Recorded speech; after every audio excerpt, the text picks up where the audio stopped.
Item আর কি আছে ভাই? লেজ দিয়ে ভর্তা বানাইলে আর কি খেতে পারবো ভর্তার সাথে?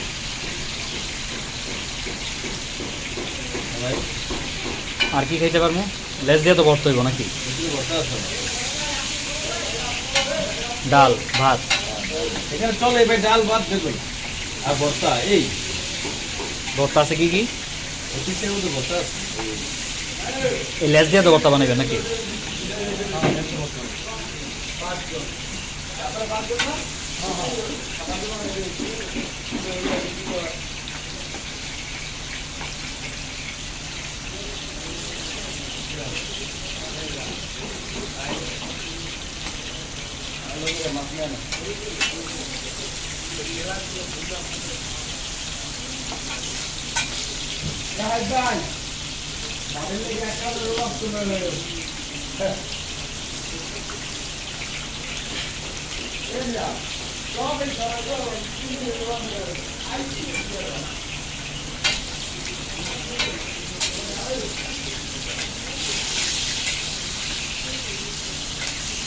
মাছ কি আর করা ভালো?